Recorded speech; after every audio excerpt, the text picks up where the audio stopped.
Parashat Teruma est donc le début des parachiotes qui nous parle de la construction du Mishkan, du tabernacle, qui accompagnait le peuple juif dans ses 40 ans de pérégrination dans le désert, le temple mobile, Mishkan.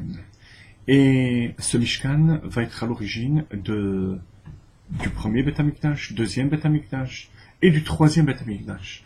Donc, très important de comprendre la symbolique de chaque élément du temple. Et bien entendu, on n'aura pas le temps de les voir tous, mais au moins les plus importants. Alors, pour la construction de ce Mishkan, il va falloir 3 offrandes du peuple juif, 3 offrandes qui sont mises en allusion dans notre paracha. La première est un machatzit shekel, un demi-cycle, un demi-shekel, pour tout le monde, la même somme. Le riche ne donnera pas plus, le pauvre ne donnera pas moins. Et on peut aisément le comprendre, parce que ce demi-cycle était là pour les korbanot, pour les sacrifices communautaires. Et donc, dans la communauté, dans le tzibour, le tzadik, le benoni et le racha, dont les initiales forment tzibour, ont la même valeur. Un demi-cycle pour tous. Ensuite, il y avait l'offrande Me'et kol ish asher idevenu libo, et qui était, cette offrande, selon la générosité de chacun. Là, il s'agit de la construction du Mishkan. Au niveau de la construction du temple, l'arche sainte, les poutres, les tentures, chacun donnait ce qu'il pouvait. Le riche selon ses moyens et le pauvre selon ses moyens. Et comme on va l'expliquer, ça aussi on peut le comprendre. Par contre, il y a quelque chose qui est difficile à comprendre, c'est une partie du Mishkan qui est retirée de l'ensemble de la construction pour avoir un statut spécial. Et pour cette partie, il fallait de nouveau que tout le monde donne de la même manière un demi-shekel, un demi-cycle. Il s'agit des adanim, des socles, dans lesquels se trouvaient les poutres, les krashim. Ces socles étaient en argent et provenaient de la fonte des demi-cycles que les Bnei Israël ont donné, tout le monde de manière égale. Et la question que les commentaires se posent, c'est pourquoi est-ce que ces socles avaient-ils un statut particulier par rapport au reste du Mishkan, qui provenait des offrandes selon la générosité de chacun. Là, il fallait que tout le monde donne de la même manière. Les adanim, ces socles. Pourquoi spécialement les socles?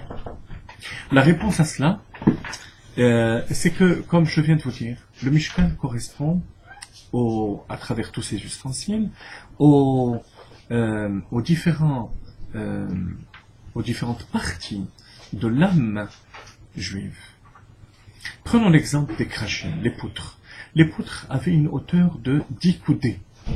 Chaque coudée faisant 48 cm, 10 coudées, ça faisait 5 mètres. 10 coudées, pourquoi 10 coudées?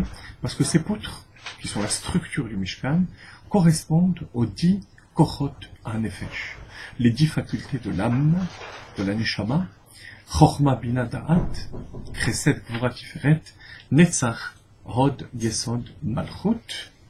Je ne vais pas vous les expliquer aujourd'hui, ça serait trop long. Ces 10 facultés de l'âme qui dépendent du niveau spirituel de chacun.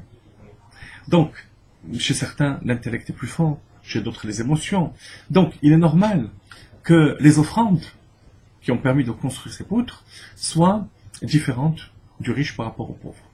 Les tentures de même, les tentures représentent, ces tentures qui étaient au-dessus des poutres, qui couvraient les poutres, représentent les facultés transcendantes de l'âme.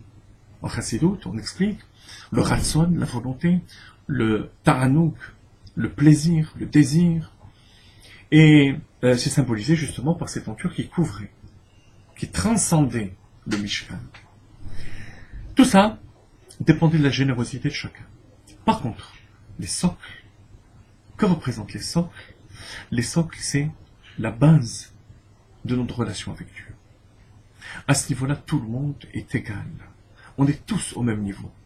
Le riche, le tzaddik, le moyen, le pauvre, on a tous le même socle. À quoi correspond le socle? À Danim, à Shiflut, Vehitbatlut.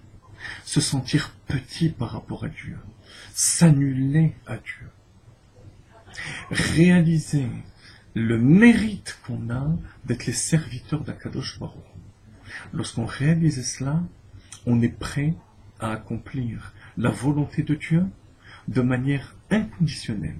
C'est ce qui va maintenir l'ensemble du Mikdash que chacun a le devoir de construire.